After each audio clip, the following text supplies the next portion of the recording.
Let's get started here. I'm going to show you the big picture. There's all the rain moving through the area. As I mentioned before, it's about 75 miles west of Dunedin at this point, and moving to the north at 12. It has actually slowed just a little bit there. Rain is going to be the main issue, this deluge that you're seeing of moisture. And when you look at this map here, the colors that you see, these bright reds, they indicate heavier rainfall. And that's the flooding that we're looking at. That is the reason why we have the flash flood warnings in effect for the area right now. We'll talk about that severe tornado watch. It's a tornado watch in effect to about 9 o'clock tonight, 8 o'clock tonight. We'll talk about that coming up. I want to talk rain. So this is what we've seen so far, and you can see the highest is right along the coast. If you're watching us from Eastern Polk County, Highlands County, yeah, not a whole lot, right? It wasn't really going to be your storm the further west it was moving anyways. It is certainly a rainmaker, and this is what we've estimated so far with the Doppler radar.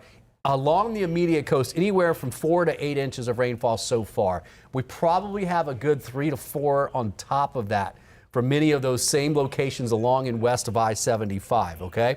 There is the latest track. It will curve a little bit early tomorrow morning as it's making landfall, and then a little bit more during the day. And so what happens is all the moisture that's wrapping around, which is not really wrapping around, it's more pulling it up from the south than anything.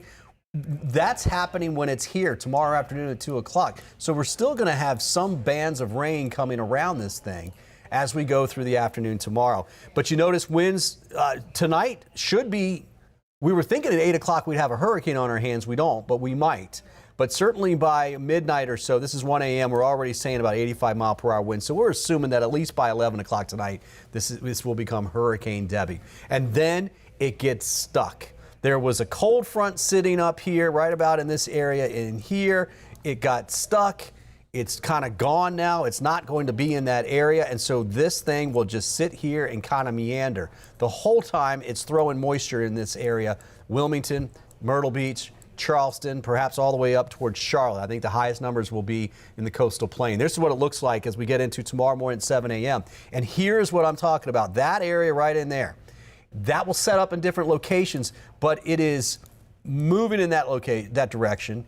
And it's not moving as much north while it's doing that. It will slowly move north, but not a lot. So what happens is you get a lot of training of the water going on in these locations right in here.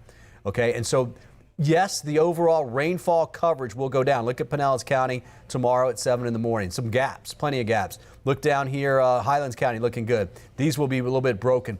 This rain shield, that solid batch of rain you see right there, that's what we're experiencing right now. That will move to the north as we go through tomorrow. But then I drew those lines, and look, this is in the afternoon into the evening hours, 6, 7, 8 o'clock p.m. tomorrow, and we have a little bit of that left. Not a whole lot at that particular time, and then it continues to move up. And yeah, we will still have a few rain bands from time to time, but severe weather threat will not be there. There it is meandering, and I tell you what, if it gets off the southeast coast of Georgia, it's over the Gulf Stream. The water's warm anyways, plus the Gulf Stream, plus the atmosphere is actually conducive for it to strengthen. It's going to sit there for a while if that happens. Now, let's talk winds. This is not a windstorm, okay? Winds gusting right now to 48 miles per hour in St. Pete, 33 in St. Petersburg. We've had gusts today generally in the 40s and 50s. You look at the 56 in St. Pete, that was earlier. So was the 43 in Tampa. That was when that initial couple of rain bands came through earlier this afternoon. These are the forecasted winds as we go through tonight. And what's important here is let me back it up. It's not even just 5 a.m. It's basically after 10 o'clock tonight, the wind comes on shore. This is before the sun comes up. And look at this wind. 40-some mile-per-hour winds blowing on shore. That's the 3 to 5 foot surge. Plus, we have the tide coming in as we get into the overnight hours. So here's what to expect. 6 to 12 inches of rain. There will be isolated areas of almost 18, mainly along the immediate coast, less as you work your way inland. 3 to 5 foot of storm surge in the Tampa area, 4 to 7, Citrus County. Tornado watch until 8. That might get extended, but that threat is slowly coming down. And then those winds generally in the 40s with some gusts into the 50s. And there you go. You can see it on the map right there where basically our surge amounts are. Here's the key. Low tide is next tonight at 10 o'clock. At that time, though, the wind's starting to blow water back in. Okay, so it's not going to drop that much. It's actually relatively low now. It's been blown out. But after 10 o'clock, that water is going to start to come back up, plus the wind's blowing in. I think we have a higher tide tomorrow. It's going to be less than what we had seen today for high tide, just normal with the moon. But with the wind, that's going to make it high. So I think tomorrow's high tide around 5 in the morning, we'll see some of the highest water levels that we're going to see. And then gradually during the day, the water levels will come down with the winds. All right, let's head over to Natalie. She's going to go more detail about some of that rain that's out there and the forecast. And the reason, Bobby, they actually had to extend the flash flood warning for the coastal regions of Manatee and Sarasota until 9:30 tonight. That's because not only there's been so much rain that's been torrentially falling in the same spots over and over, but those bands just continuing to wrap around Debby are just bringing more additional heavy rainfall onshore, and even along a short amount of time, continuing to have that pool all over these low-lying areas that are prone to flooding.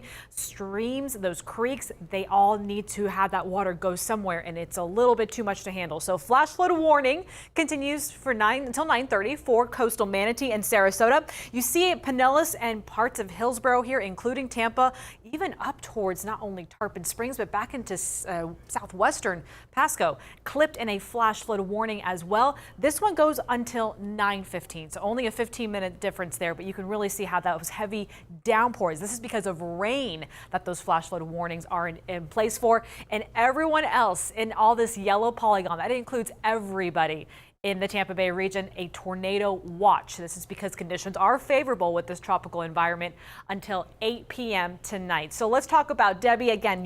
Bobby just went through a very good detail as this continued to move off towards the north. You see, these are the heavy bands that are prompting these flash flood warnings. So this is a lot of rain in a short amount of time. It's much more heavy and much more significant of an impact than it would be for a typical summertime pattern storm where we get those flood advisories.